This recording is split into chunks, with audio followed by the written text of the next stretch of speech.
Pancake.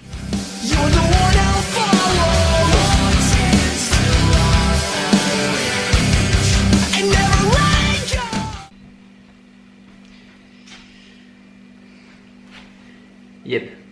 Donc, je fais cette vidéo pour répondre à certaines questions. Donc toi, comme d'autres personnes, me posent souvent des questions à propos de la chaîne. Voilà. Donc la question principale c'est est-ce que ça va rester du vlog? Donc oui, cette chaîne sera centrée, mais vraiment centrée autour du vlog. Et pas n'importe quel style de vlogging en fait. Ce que j'aimerais c'est vraiment vous apporter un aspect cinéma. Que malgré que ce soit la caméra embarquée qui me suit sur la journée, malgré que ce soit mes entraînements, malgré qu'il y ait une voix off qui commente mes entraînements, etc. J'aimerais vraiment que vous ayez un aspect cinéma. Dans le sens, une immersion totale, des cadrages de fou, une contraste totalement refaite. J'aimerais vraiment en fait vous apporter quelque chose de nouveau. Il y a beaucoup de youtubeurs américains, quelques Christian Guzman, Jevon Advin, et plein d'autres, je ne peux pas vous en citer, il y en a tellement, qui font ça. Chacune de leurs vidéos, tu as l'impression d'être dans un film, alors qu'en fait le mec il a juste sa caméra, il se casse de chez lui. Voilà. Après tout se joue au montage, de façon à rendre le contenu le plus magnifique possible. Et moi c'est vraiment ce que je veux vous apporter quoi. En France on n'a pas ça, en France ça n'existe pas.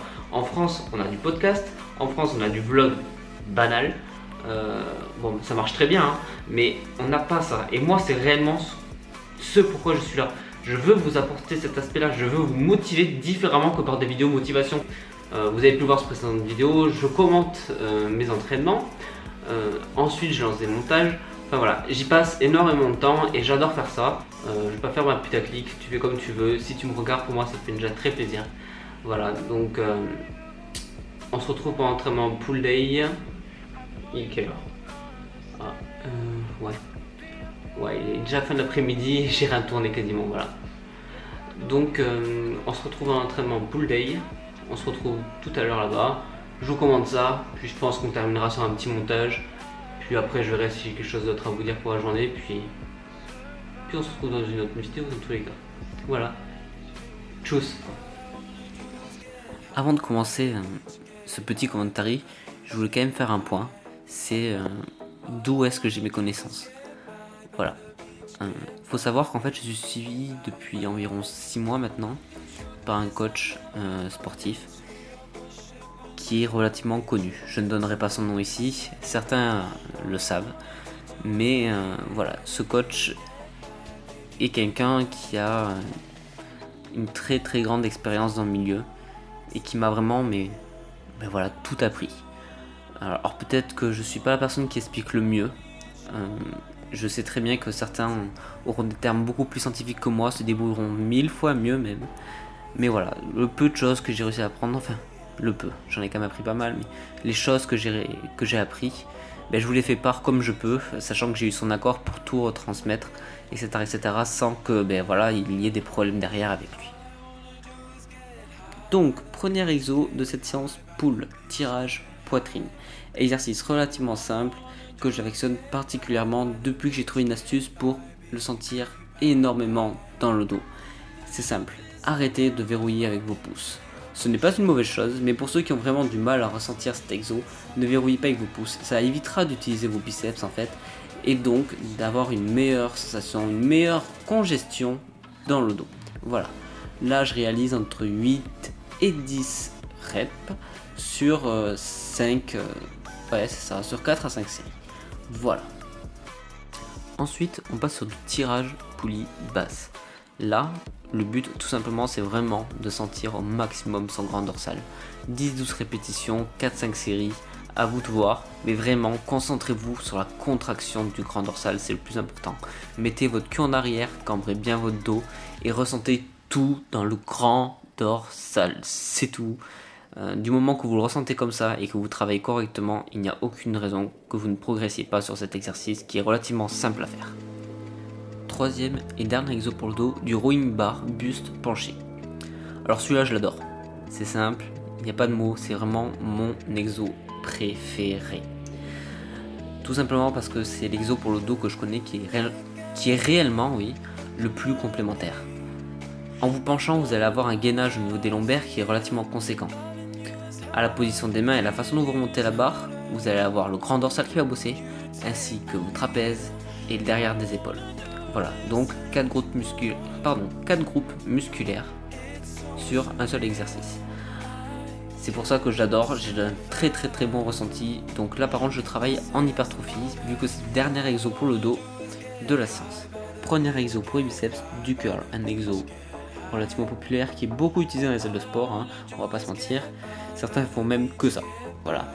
Donc, bref, passons au sujet. Là, ce que je voudrais, c'est que vous réalisez entre 16 et 20 répétitions sur 4 à 5 séries. Et pour ceux qui ont vraiment du mal avec cet exo, et qui n'aiment pas trop la sensation, je peux vous donner une astuce. Il suffit de mettre votre main vers l'intérieur de l'haltère. Et lorsque vous remontez, ne remontez pas vers votre poitrine, mais vers l'extérieur de l'épaule. Comme ça, vous ressentirez vraiment un maximum votre brachial. Ça évitera d'avoir des douleurs dans l'épaule ou de sentir le geste dans l'épaule. Et vous aurez vraiment, je me répète, toute la sensation dans le brachial. Voilà, simple et efficace. Deuxième exo pour les biceps, là du curl aussi, mais en prise marteau. Le but va être de solliciter au maximum le long supinateur. Ok, l'antérieur va être relativement sollicité, mais vraiment essayez de cibler au maximum le long supinateur. Ramenez l'haltère si possible devant vous et non devant votre ventre, de façon à vraiment sentir, je le répète encore, sur le long supinateur. Là, 4 à 5 séries, 12-15 répétitions de chaque côté. Le long supinateur, je me répète pas mal avec ce groupe musculaire, mais le long supinateur est un muscle qui est vraiment tout petit et qui a besoin d'être congestionné et non travaillé en force. Donc maîtrisez votre geste, faites-le correctement, série longue et tout ira bien, il se développera très facilement. Pour terminer les biceps, je passe sur de la barre Z prise serrée. Je vous explique, je pense que vous avez vu sur la vidéo le cul en arrière et les bras qui reposent en vide. Et c'est une position que j'adore pour cet exercice. Voilà. En fait, vous êtes obligé d'utiliser que vos biceps. Vous ne pouvez plus utiliser votre dos ou vos épaules pour contrer la charge lorsqu'elle devient trop lourde en fait. Ce qui fait qu'en fait, vous allez pouvoir réellement travailler en hypertrophie et terminer vos biceps en fin de séance très proprement. Putain, les gars, ou les filles s'il y en a, j'ai oublié de vous parler du face pull. Je pense que c'est l'un des exercices que je préfère en fin de séance. Il va permettre de solliciter l'arrière des épaules, les trapèzes et le haut des dorsaux. Même exactement, il arrive à cibler ce que l'on appelle les rhomboïdes et deltoïdes postérieurs, si on veut utiliser un langage à peu près scientifique, sans vouloir me la péter. Enfin voilà, je réalise généralement entre 12 à 15 reps sur 4 à 5 séries, histoire de bien terminer ma séance. Et puis voilà, ouais, histoire de bien terminer ma séance. Sur ce petit commentaire est terminé, j'espère que ça vous aura plu. On se retrouve très vite pour l'épisode numéro 2 de Winter Prep. Likez, partagez, abonnez-vous. Tchuss!